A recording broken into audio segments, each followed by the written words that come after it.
students, today we are discussing about chapter number 17. Okay, and this is the last chapter. So the name of this chapter is the Gandhian era. जो Gandhian era था वो क्या था. Okay, start करते हैं.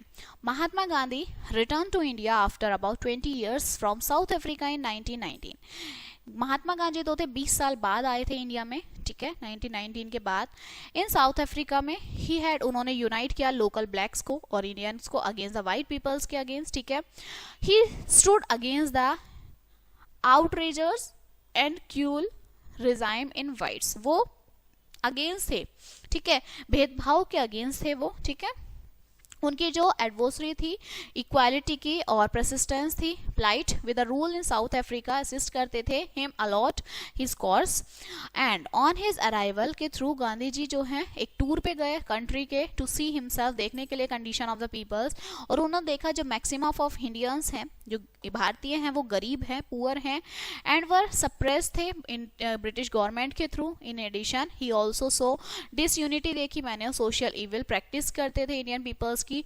उनकी जो untouchability थी वो कास्ट सिस्टम के थ्रू थी. और ही वॉज वेरी सैड थे वो वुमेन्स बैकवर्डनेस को देखकर. वो एक्सट्रीमली अनहैप्पी थे फार्मर्स की गरीबी को देखकर. फैक्ट्रीज जो थे, लेबर्स जो थे फैक्ट्रीज में. गांधी जी ने रियलाइज किया कि जो यूनिटी है पीपल्स लोगों की वो बहुत पावरफुल वेपन है ब्रिटिश राज के अगेंस्ट. ओके, नाउ उन्होंने पे किया स्पेशल अटेंशन यूनाइटिंग करने के लिए लोगों को. उन्होंने बताया कि जो इंडियन पीपल्स हैं वो Indians fight and Indians last, जो लड़ेंगे वही लास्ट तक होंगे. हार्डली मैटर्स करता है कि जो रिलीजन वो फॉलो कर रहे हैं, व्हाट लैंग्वेज वो बोल रहे हैं, ये आपका मैटर नहीं करता. ही थॉट, उन्होंने सोचा जो लोग हैं to rise above such narrow loyalties. उन्होंने काम किया हार्ड फॉर अडॉप्ट करने के लिए हरिजन गर्ल्स को अपनी डॉटर के रूप में. विद हिज स्ट्रॉन्ग करेज के साथ और डिटर्मिनेशन के साथ गांधी जी स्टूड आ स्टम्बलिंग ब्लॉक हुए इन द वे इक्वालिटी के और अनटचेबिलिटी के, ठीक है. ड्यूरिंग फर्स्ट वर्ल्ड वार जब हुआ था, ब्रिटिश गवर्नमेंट ने इंट्रोड्यूस किया नए लॉज जो एक लिबर्टी से अलग थे लोगों के लिए, ठीक है. सो जो रोवल्ट एक्ट था 1919 में एम्पावर्ड किया गया गवर्नमेंट के थ्रू टू सेंड करने के लिए एनी के कोई भी पर्सन्स को हम जेल में डाल सकते हैं, ठीक है. पीपल्स जो थे उन्होंने अलाउ नहीं किया, एक्सप्रेस किए व्यूज. और जितना भी इंपॉर्टेंट पावर रिमेन था visited with the government general के साथ हुआ जो रेस्पॉन्सिबल नहीं थे इंडियन पीपल्स के थ्रू, ठीक है. पीपल लोग जो थे that these laws would be drawn after the world war के बाद ये ड्रॉन किए गए, ठीक है, हटाए गए. इंस्टेड जो गवर्नमेंट थी उन्होंने इवन सेवरल लॉज जो थे वो हार्श पीपल्स के लिए थे, ठीक है. ये जो क्रूअल लॉज थे ये अराउज किए गए the eyes of all Indians, ठीक है. हिंदू मुस्लिम्स लाइक ये सब जो था पीपल ने एक्सप्रेस किया अपना गुस्सा डिमॉन्स्ट्रेशन के थ्रू, स्ट्राइक्स किए, मीटिंग्स की. Okay, now the Jallianwala Bagh. अब ये जलियांवाला बाग मैसरे क्या था? अकॉर्डिंग टू रॉवल्ट एक्ट के थ्रू 1919 में जो प्रेस कंसोलरशिप था वो अप्लाई किया गया बहुत स्ट्रिक्टली. जो इंडियन लोग थे उनके पास फ्रीडम नहीं था एक्सप्रेस करने के लिए व्यूज. ब्रिटिश के पास ऑथोरिटी थी कि वो डिपोर्ट करे हर एनीवन, किसी को भी कंट्री में एनीवन कुड बी, जो कोई भी इम्प्रेशन था विदाउट एनी चार्ज और ट्रायल इन द कोर्ट. जो लोग थे इंडियंस उनको कहते थे act a set of black law, oppose करते थे बहुत स्ट्रांगली. उन्होंने एक्सप्रेस किया अपना गुस्सा पीसफुली वे में थ्रू प्रोसेशन और मीटिंग के थ्रू. इनको प्रोटेक्ट करने के लिए द इंसिडेंट्स पीपल जो लोग थे मीटिंग के लिए अरेंज हुए जलियांवाला बाग में 13 अप्रैल 1919 में. अबाउट 20,000 मैन वुमेन और बच्चे थे जिन्होंने अटेंड की मीटिंग. जनरल डायर जो थे ब्रिटिश ऑफिसर, उन्होंने डिसाइड किया मीटिंग को खत्म करने का और उन्होंने लोगों को बताया, समझाया, लेसन दिया. There was just an extreme narrow passage है एंटर और एग्जिस्ट का, ठीक है. जो क्राउड वहां पे फैला भरा हुआ था, जनरल डायर वहां आए, ऑर्डर दिया सोल्जर्स को कि फायर लगाई जाए, आग लगाई जाए, ठीक है. हजारों मैन वुमेन बच्चे जो थे वो ब्रूटली वहां पे इकट्ठे थे, दब गए. और इट वाज ये एक्ट था प्रोवोक्ड का, ठीक है. इनइक्वालिटी थी हिस्ट्री में. जो ट्रेजिक न्यूज थी जलियांवाला बाग की वो पूरे वाइल्ड फायर हो गई सब जगह, क्योंकि वहां पर उन्होंने जलाया, बंदूकें चलाई, मारा बच्चों को, ठीक है. Now the non cooperation movement क्या था? सो गांधी जी जो थे वो बहुत हर्ट थे जलियांवाला बाग इंसिडेंट से. उन्होंने डिसाइड किया लॉन्च करना द नॉन कोऑपरेशन मूवमेंट. 1920 में स्टार्ट हुआ. जो लोग थे वो आस्क करते थे नॉट कोऑपरेट नहीं करना विद द ब्रिटिश गवर्नमेंट के साथ। थाउजेंड्स ऑफ स्टूडेंट जो थे हर एक पार्ट के इंडिया के, वो वहाँ लेफ्ट थे, छोड़ दिए स्कूल कॉलेजेस, ज्वाइन किया मूवमेंट। लीडिंग पीपल जो थे उन्होंने लेफ्ट कर दी गवर्नमेंट जॉब, ज्वाइन किया मूवमेंट, ठीक है। सुभाष चंद्र बोस जो थे रिजाइन कर दिया था उन्होंने इंडियन सिविल सर्विस से। थस जो नॉन कॉपरेशन मूवमेंट था वो एक ग्रेट सक्सेस में बना, ठीक है। हाउएवर 1922 में एक स्मॉल टाउन जिसे Chauri Chaura in the district of Gorakhpur में था, उत्तर प्रदेश, वो एक सीन बना ऑफ अ वायलेंट क्लैश का between the police and from some peoples. जो प्रोसेशनल्स थे उन्होंने अटैक किया था पुलिस स्टेशन पर और आग फेंक दी थी उस पर। 22 पुलिसमैन मारे गए, ठीक है। गांधी जी जो थे वो ग्रेटली शॉक्ड थे इस इंसिडेंट से, बिकॉज वो वॉज इन फेवर ऑफ, वो पीसफुल नॉन वायलेंट मूवमेंट के फेवर में थे, ठीक है। जो प्रोमिनेंट लीडर थे who took the part of non cooperation का जो पार्ट थे, ठीक है, वर डॉक्टर राजेंद्र प्रसाद थे, सरदार वल्लभ भाई पटेल, मोहम्मद अली, शौकत अली, मौलाना अब्दुल कलाम आजाद, सरोजनी नायडू, सी राजा गोपीचरण, ठीक है, मोतीलाल नेहरू। इसके बाद आपका चित्तरंजन दास, यंग लीडर्स थे लाइक जवाहरलाल नेहरू, सुभाष चंद्र बोस, ये सब गिफ्ट थे मूवमेंट का, ओके। जो ब्रिटिश गवर्नमेंट ने अरेस्ट किया महात्मा गांधी को 1922 में, उन्होंने प्लीड किया गिल्टी, आज उनसे पूछा सेवरेस पनिशमेंट, उन्होंने कन्विक्ट किया to 6 years imprisonment and refined किया to the Yerwada central jail में, पूना में उन्हें रखा गया था। बट ही वॉज अनकंडीशनली, उन्हें रिलाइज हुआ 1924 में for the reason of health, ठीक है। उनको रिलीज कर दिया था क्योंकि उनकी हेल्थ नहीं थी सही, ठीक है। नेक्स्ट द सीमन कमीशन जो क्या थी, अब जो ब्रिटिश गवर्नमेंट थे उन्होंने अपॉइंट किया कमीशंस जिसे सीमन कमीशन कहते हैं इन 1928 में, फाइंड करने के लिए the reforms to the Indian administration के थ्रू। गांधी जी ने पूछा लोगों से बॉयकट के लिए, इंडियन पीपल्स ग्रीट करते थे, ठीक है। स्लोगन था सिम्पसन कमीशन गो बैक, वापस चली जाए। लाला लाजपत राय जो थे पॉपुलर जानने वाले थे, शेरे पंजाब थे वो, ठीक है।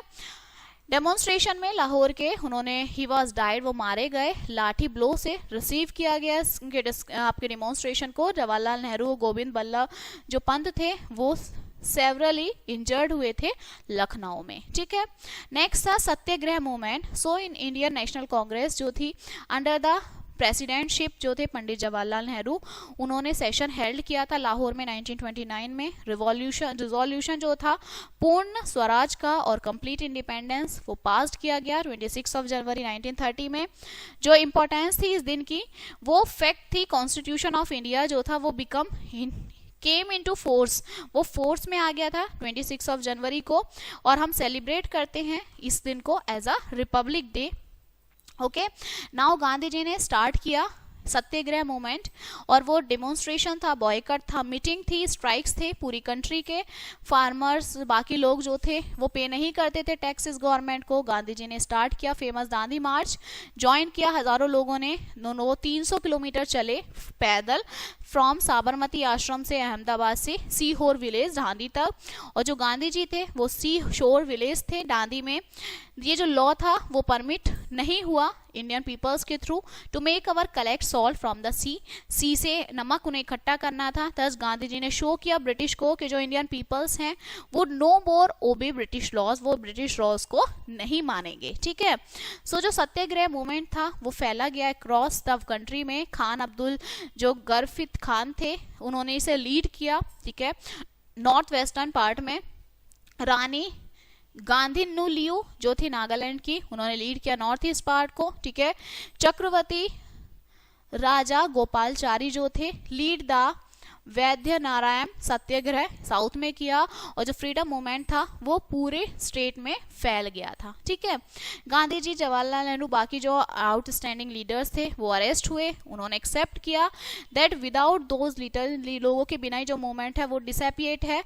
हाउएवर जो इफेक्ट था कॉटरी का, सत्याग्रह जो था वो एक रास्ता था मिलियंस ऑफ इंडियंस तक का जो लीडर करें मूवमेंट को, ठीक है। हर रोज वो बढ़ रहा था, okay. Now the quite India movement. अब क्वाइट इंडिया मूवमेंट क्या था, ऑन अगस्त 1942 में इंडियन जो नेशनल कांग्रेस उन्होंने पास किया revolution quite India movement. Mahatma Gandhi ने स्लोगन दिया डू और डाई, करो या मरो, ओके गांधी जी और बाकी लीडर्स थे वो अरेस्ट हुए, जो ब्रिटिश गवर्नमेंट थी उन्होंने ट्राई किया लेवल अपना बेस्ट, ठीक है, लाठी चार्ज किया, फायरिंग अरेस्ट की डॉक्टर राजेंद्र प्रसाद, सरदार वल्लभ भाई पटेल, अब्दुल कलाम आजाद, सरोजनी नायडू, मोतीलाल नेहरू, ठीक है, चित्रांजन दास, ये सभी जो थे उसमें थे। ओके नाउ न्यू जनरेशन क्या है रिवॉल्यूशनरीज की। सो प्रीवियस चैप्टर में हमने ऑलरेडी रीड किया है कि जो बहुत सारे लोग थे वो बिलीव करते थे रिक्वेस्ट और हम्बल डिमांड, ठीक है, जो उनका रिजल्ट था वो नॉट ब्रिंग, वो उसका कोई रिजल्ट नहीं आता था, इसके बावजूद वो बिलीव करते थे कि जो वायलेंस है ओनली फॉर आंसर के लिए है, ब्रिटिश एक्ट्स के थ्रू ऑफ सस्पेंशन।